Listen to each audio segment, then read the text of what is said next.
இயற்கை எழில் கொஞ்சும் சோலைகளுக்கு நடுவே பகைவர்களை அளிக்கும் சம்ஹார தேவதையாக காட்சி தருகிறாள் சிவகங்கை மாவட்டம் திருப்புவனத்துக்கு அருகில் இருக்கும் மடப்புரம் பத்ரகாளியம்மன்.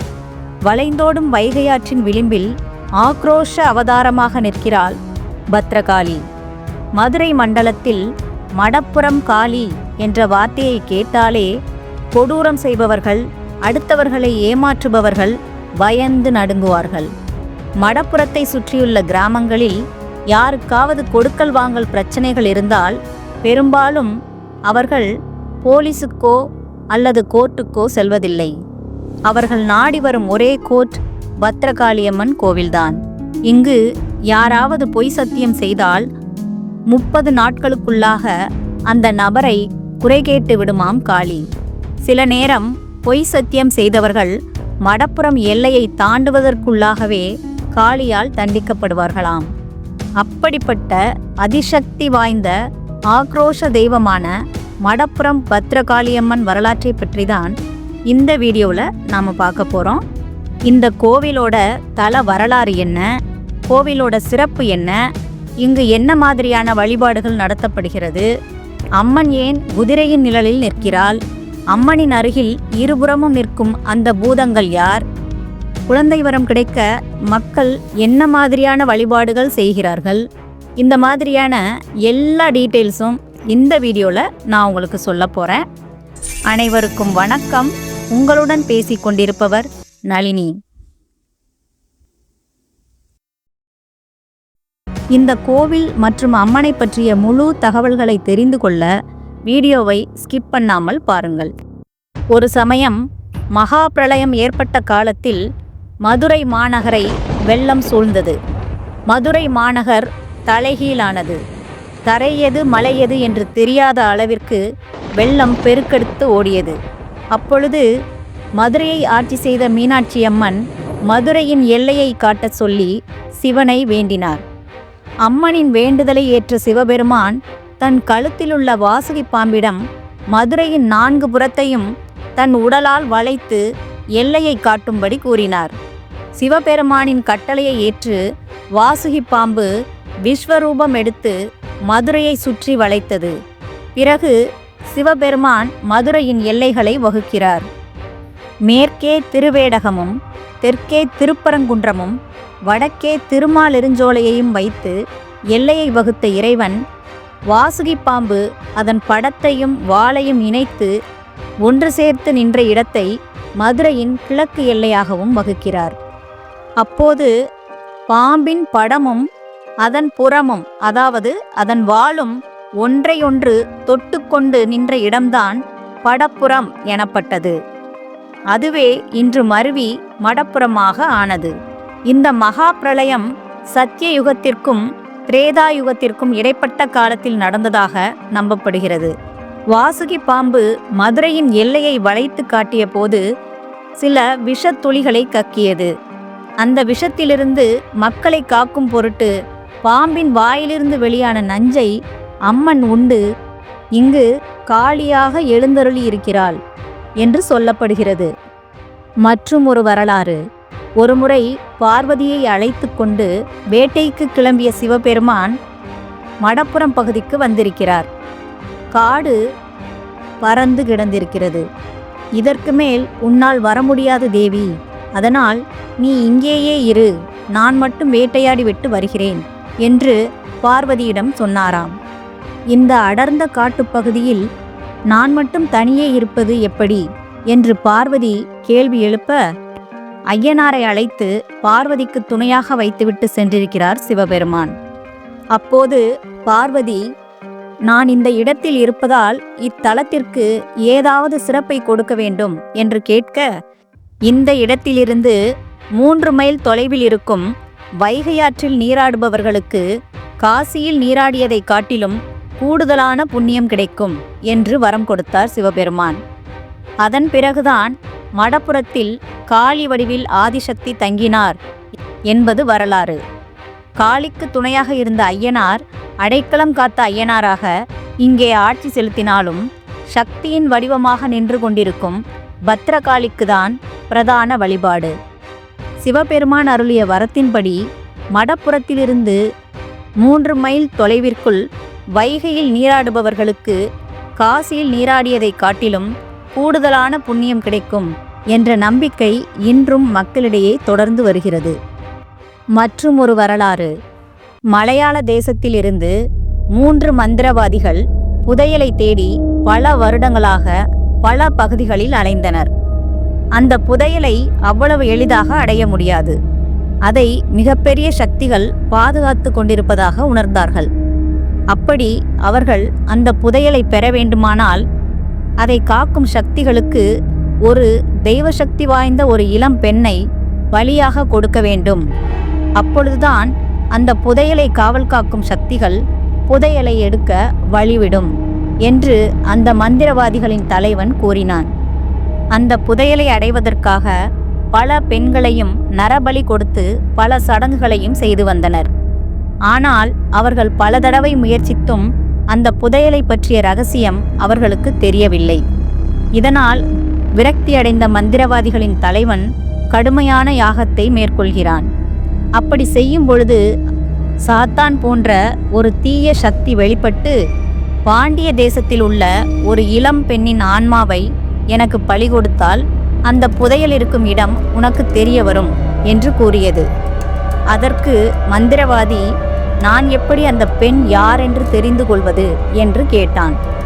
அதற்கு, நீ எப்பொழுது அந்த தேசத்தில் காலடி எடுத்து வைக்கிறாயோ அப்பொழுது உனக்கு ஒரு பாம்பு வந்து அவள் இருக்கும் திசையை குறிப்பால் உணர்த்தும், அதற்கான வழியை காட்டும் என்று கூறி மறைந்தது அந்த உருவம். பிறகு அந்த மந்திரவாதிகள் அந்த பெண்ணை தேடிய பயணத்தை தொடங்கினர். அப்படி வந்தவர்கள் இந்த மடப்புறத்தின் எல்லையை அடைந்த பொழுது அவர்களின் முன் அந்த சாத்தான் கூறியது போல ஒரு பாம்பு அவர்கள் கண்ணில் தென்பட்டது. பிறகு அவர்கள் பாண்டிய தேசத்தில் உள்ள ஒவ்வொரு கிராமமாக சென்று அந்த தெய்வாம்சம் பொருந்திய பெண்ணை தேடி அலைந்தனர். நாட்கள் கடந்தது.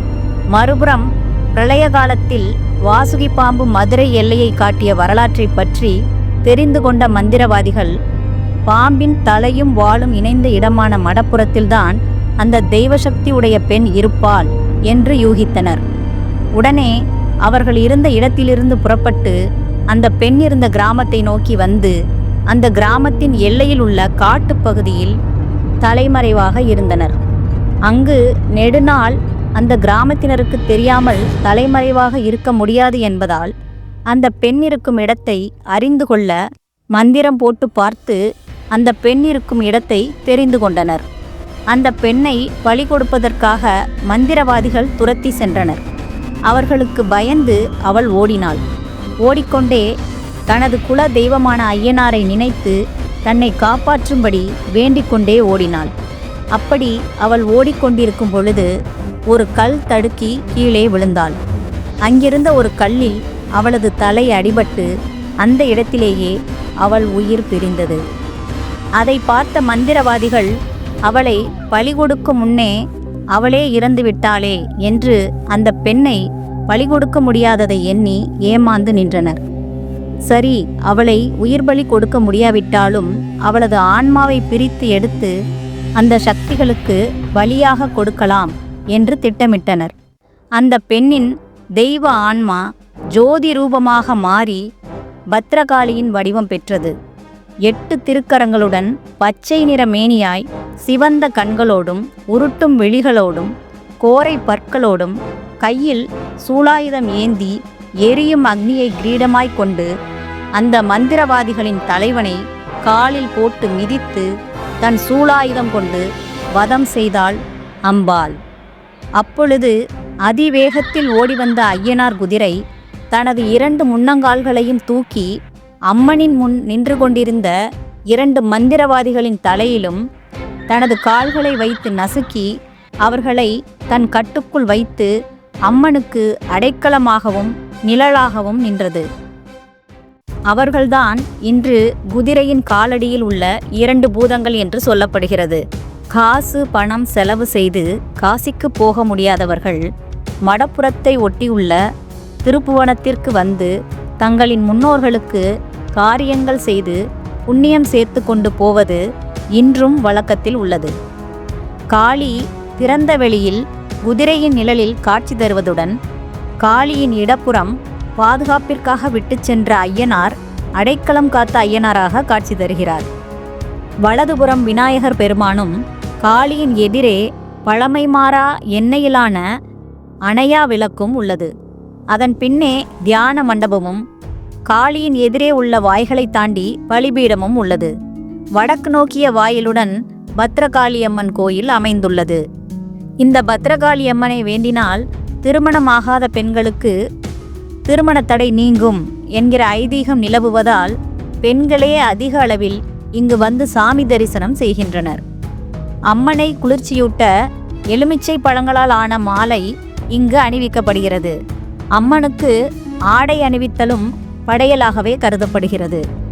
இந்த காளிக்கு எலுமிச்சை மாலை பிரதான வழிபாட்டு பொருளாக இருப்பதால் 108 1008 என்கிற ரீதியில் இங்கு வரும் வேண்டுதல் நிறைவேறிய பக்தர்கள் எலுமிச்சை மாலையை சாற்றுகின்றனர்.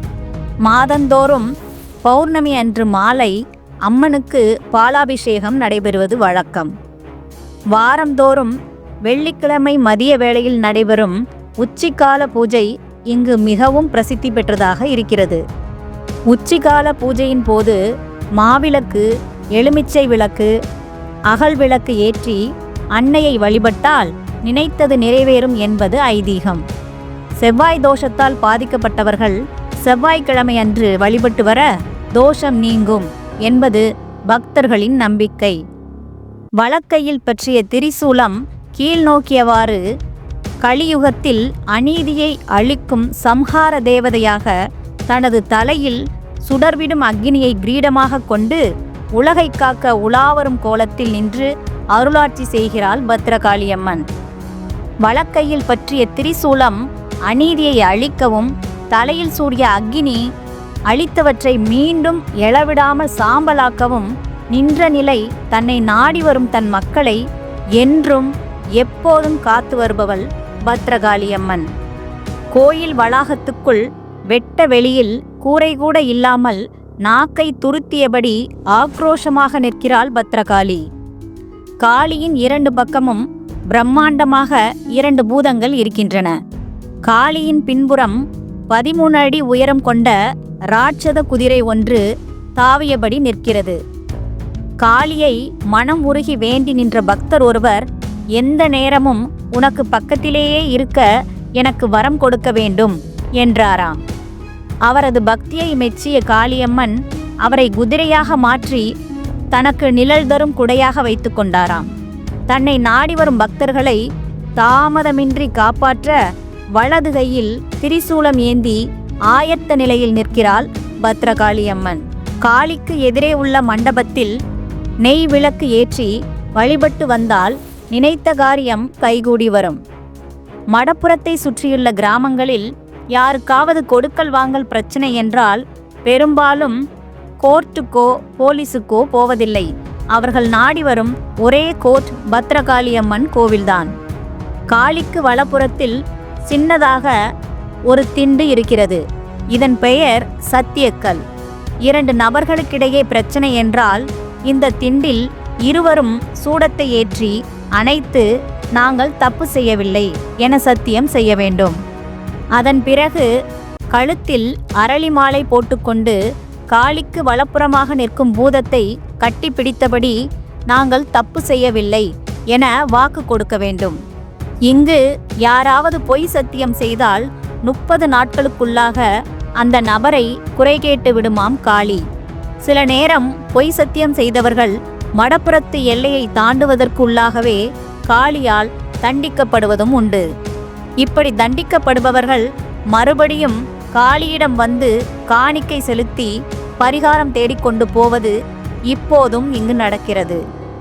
இந்த கோவிலில் காசு வெட்டி போட்டு முறையிடும் வினோதமான பிரார்த்தனை உள்ளது. காளியின் முகத்துக்கு எதிரே தரையில் ஒரு பட்டியக்கல் பதித்து வைத்திருக்கிறார்கள். அதற்கு பக்கத்திலேயே உளியும் சுத்தியலும் வைத்திருக்கிறார்கள். அநியாயம் செய்பவர்களை தட்டி கேட்க திராணி இல்லாதவர்கள், கொடுக்கல் வாங்கல் சிக்கல், சொத்து தகராறு, குடும்ப சண்டை போன்றவற்றில் நீதி கிடைக்காது ஏமாந்தவர்கள் குளித்துவிட்டு ஈரத் துணியுடன் இங்கு வந்து நீதி தேவதையான காளிக்கு எதிரே உட்கார்ந்து காசு வெட்டி போட்டு அவங்கள எதிர்த்து கேட்க எனக்கு சக்தி இல்லை, நீதான் எனக்கு கேட்டு கொடுக்கணும் அப்படின்னு கண்ணீரும் கம்பளையுமா அம்மன் கிட்ட முறையிடுகிறார்கள். இந்த கண்ணீருக்கு மனமிறங்கி வரும் காளி அநியாயக்காரர்களை அடித்து எழுப்பி இம்சை செய்து அவர்களையும் தன்னுடைய வாசலுக்கு வரவழைத்து விடுவாள். காளி நிற்கும் பீடம் நீளம் அகலம் உடையது. அதன் மேல் காளிக்கு பின்புறம் 13 அடி உயர பெரிய குதிரை சிலை ஒன்று உள்ளது. குதிரை காளிக்கு நிழல் கொடுக்கும் விதமாகவும் போருக்கு ஆயத்தமான நிலையில் நிற்கும் விதமாகவும் தன் பின்னங்கால்களை கீழே ஊன்றி முன்னங்கால்களை தூக்கி காளியின் இரு புறங்களில் உள்ள பூதகணங்களின் தலையின் மீது வைத்துள்ளது. பிரார்த்தனை, செய்வினை, பில்லி சூனியம் ஆகியவற்றை இத்தலத்து அம்மன் தீயாய் பொசுக்கி விடுவதால் தங்கள் குல தெய்வமாக மக்கள் வழிபடுகிறார்கள். பத்ரகாளி அம்மனை வணங்கினால் கோர்ட் சம்பந்தப்பட்ட வழக்கு விசாரணைகளில் எளிதில் வெற்றி கிடைக்கும் என்று சொல்லப்படுகிறது. வியாபார விருத்திக்காக இத்தலத்திற்கு சென்று வழிபடுபவர்களையும் காண முடியும்.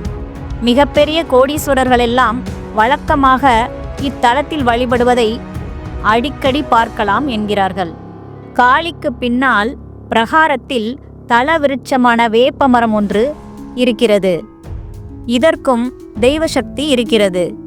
நீண்ட நாட்களாக திருமணம் தடைபட்டு நிற்கும் பெண்கள் இந்த மரத்தின் மடியில் மஞ்சள் தாலியை கட்டி வழிபட்டால் திருமண தடைகள் நீங்குகின்றன. குழந்தை பாக்கியம் இல்லாதவர்கள் தங்களின் முந்தானையை கிழித்து வேப்பமர கிளையில் தொட்டில் கட்டிவிட்டால் தாமதிக்காமல் அவர்களுக்கு குழந்தை வரம் கிடைக்கும். வேப்பமரத்தில் கட்டப்பட்டுள்ள தாலி மற்றும் தொட்டில்களின் எண்ணிக்கை இதையெல்லாம் பறைசாற்றுகின்றன. எல்லா நாட்களும் காலை 6 மணி முதல் இரவு 9 மணி வரை கோயில் திறந்திருக்கிறது. இந்த வீடியோ பார்க்கும் அனைவருக்கும் மடப்புறம் பத்ரகாளியம்மன் மற்றும் அடைக்கலம் காத்த ஐயனாரின் அருள் பரிபூரணமாக கிடைக்கட்டும். இந்த வீடியோ உங்களுக்கு பிடித்திருந்தால் லைக் செய்யுங்கள். இந்த வீடியோவை பற்றிய உங்களது கருத்துக்களை கமெண்டில் தெரிவியுங்கள். இந்த வீடியோவை உங்கள் குடும்பத்தினர் மற்றும் நண்பர்களுடன் ஷேர் செய்து இந்த சேனலுக்கு உங்கள் ஆதரவை தாருங்கள். மேலும் இதுபோன்ற நமது தெய்வங்களின் வரலாற்று பதிவுகளை பார்க்க விரும்பினால் மறக்காமல் இந்த சேனலை சப்ஸ்கிரைப் செய்து கொள்ளுங்கள். மீண்டும் அடுத்த காணொளியில் சந்திப்போம். நன்றி.